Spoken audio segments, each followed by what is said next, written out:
जय श्री कृष्णा। राधे राधे। आज की इस वीडियो में हम बजरंगबली की एक बहुत ही प्राचीन ज्ञानवर्धक कथा सुनेंगे। कथा में कैसे हनुमान जी ने एक व्यक्ति का घमंड तोड़कर अपने भक्त की इज्जत बचाई। हनुमान जी कलयुग में अपने भक्तों पर किसी भी प्रकार की आँच नहीं आने देते हैं। तो चलिए कथा शुरू करते हैं।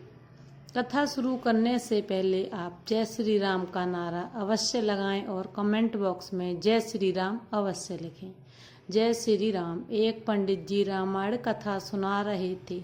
लोग आते और आनंद विभोर होकर जाते। पंडित जी का नियम था, रोज कथा शुरू करने से पहले आइए हनुमंत जी विराजिए कहकर हनुमान जी का आह्वान करते थे। फिर 1 घंटा प्रवचन करते थे। वकील साहब हर रोज कथा सुनने आते। वकील साहब के भक्ति भाव पर एक दिन तर्कशीलता हावी हो गई। उन्हें लगा कि महाराज रोज आइए हनुमंत जी विराजिए कहते हैं, तो क्या हनुमान जी सच में आते होंगे?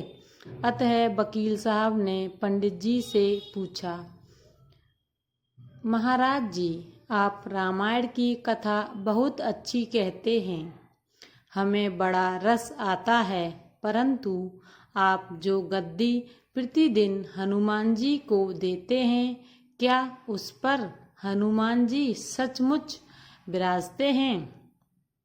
पंडित जी ने कहा, हाँ, यह मेरा व्यक्तिगत विश्वास है कि राम कथा हो रही हो तो हनुमान जी अवश्य पधारते हैं। वकील ने कहा, महाराज, ऐसे बात नहीं बनेगी, क्योंकि वकील को विश्वास ही नहीं हो रहा था। हनुमान जी यहाँ आते हैं, इसका कोई सबूत दीजिए। आपको साबित करके दिखाना चाहिए कि हनुमान जी आपकी कथा सुनने आते हैं। महाराज जी ने बहुत समझाया कि भैया, आस्था को किसी सबूत की कसौटी पर नहीं कसना चाहिए। यह तो भक्त और भगवान के बीच का प्रेम रस है, व्यक्तिगत श्रद्धा का विषय है। आप कहो तो मैं प्रवचन करना बंद कर दूं या आप कथा में आना छोड़ दें। लेकिन वकील नहीं माना। वो कहता ही रहा कि आप कई दिनों से दावा करते आ रहे हैं, यह बात और स्थानों पर भी कहते होंगे, इसलिए महाराज आपको तो साबित करना ही होगा कि हनुमान जी कथा सुनने आते हैं। इस तरह दोनों के बीच वाद विवाद होता रहा। मौखिक संघर्ष बढ़ता चला गया। हार कर पंडित जी महाराज ने कहा, हनुमान जी हैं या नहीं उसका सबूत कल दिखाऊंगा। कल कथा शुरू हो तब प्रयोग करूंगा। जिस गद्दी पर मैं हनुमान जी को विराजित होने को कहता हूँ, आप उस गद्दी को आज अपने घर ले जाना।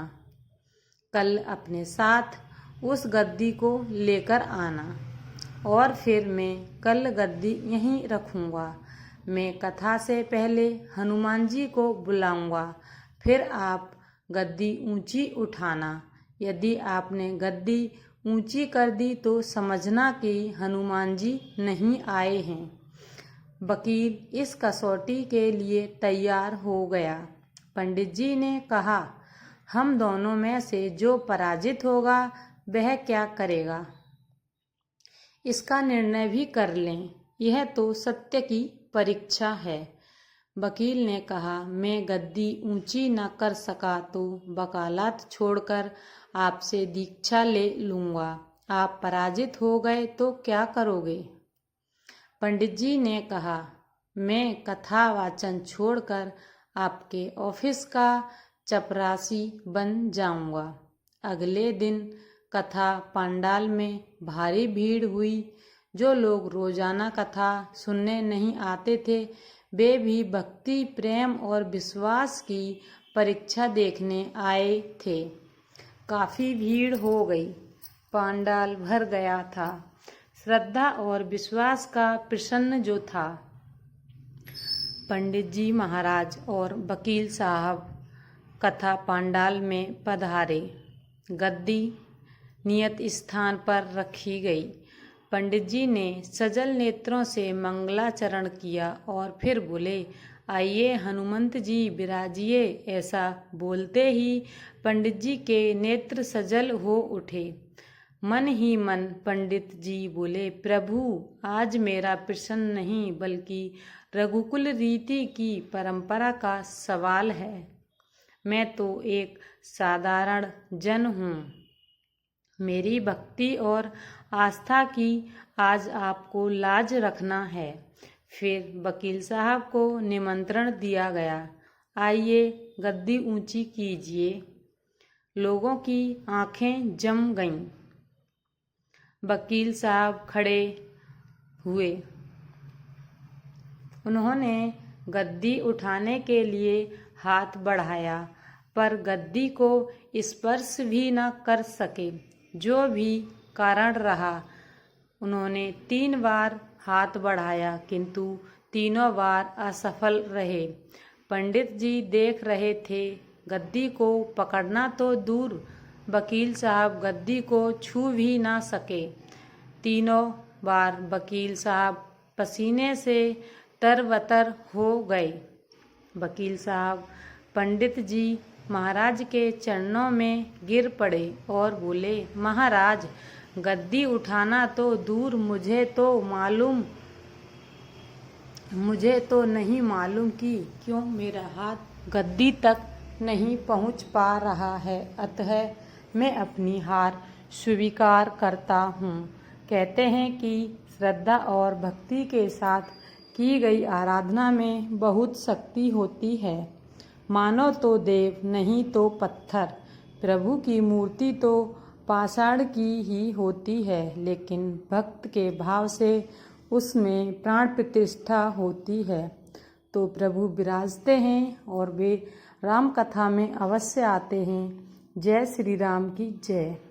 हे नाथ, हे मेरे नाथ, आप कृपा के सागर हैं। जय बजरंगबली की ऐसी ही धार्मिक ज्ञानवर्धक शिक्षाप्रद कहानियाँ सुनने के लिए वीडियो को लाइक शेयर अवश्य करें। चैनल पर नए हैं तो चैनल को सब्सक्राइब जरूर करें। आपको इस चैनल पर व्रत कथा, धार्मिक कथा भी मिलेंगी। जय श्री कृष्ण। राधे राधे।